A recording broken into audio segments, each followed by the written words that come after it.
আসসালামাইকুম, welcome back to my channel. চলে আসলাম রান্নার রেসিপি দেখাতে। তো পাতলা করে মিষ্টি কুমড়া কেটে নিয়েছি। আজকে রান্না করবো মিষ্টি কুমড়া।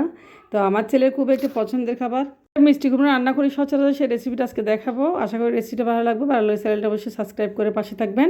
তো চলে যাচ্ছি মূল রেসিপিতে। এখন আমি চুলায় তেল দিয়েছি একটা কড়াইতে, তা দিয়েছি একটা বড় সাইজের পেঁয়াজ কুচি। তো পেঁয়াজটা আমি ভালোভাবে একটু হালকা ব্রাউন কালার করে ভেজে নেব। আর এভাবে মিষ্টি কুমড়া রান্না করলে আমার কাছে এতই ভালো লাগে, খুব বেশি ভালো লাগে। রুটি পরোটার সাথে যেমন খেতে ভালো লাগে, আর সাদা ভাতের সাথে অসম্ভব ভালো লাগে মিষ্টি কুমড়োটা।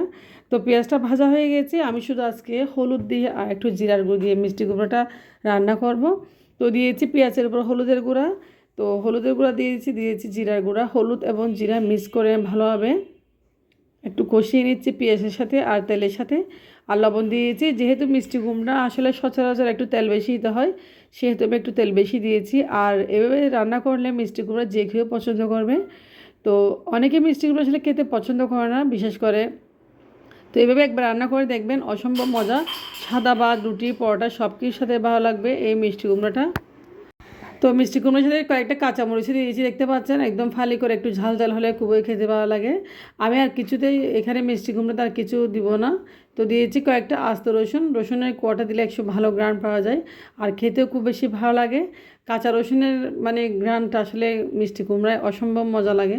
আপনারা অবশ্যই রেসিপিটা একবার ট্রাই করে দেখবেন। অনেকে মিষ্টি কুমড়ায় বিভিন্ন ধরনের মশলা দিয়ে রাখে, বাট এভাবে নর্মালি একদম নিরামিষ রান্না করলে খেতে খুবই অসাধারণ হয়।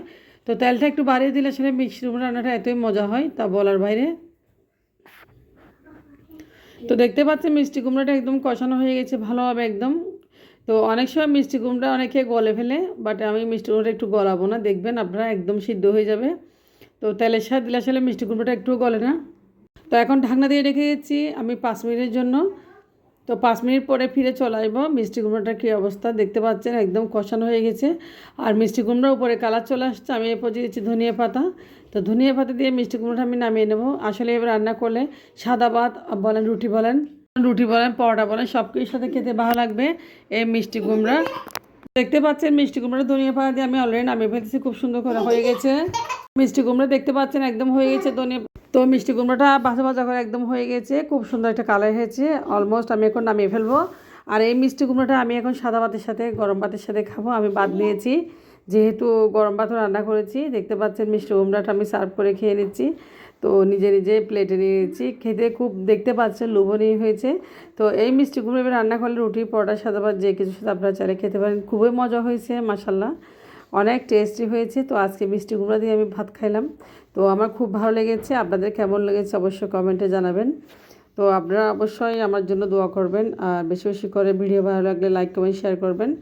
তো ভালো থাকবেন আপনারা। আল্লাহ হাফেজ, আসসালামু আলাইকুম।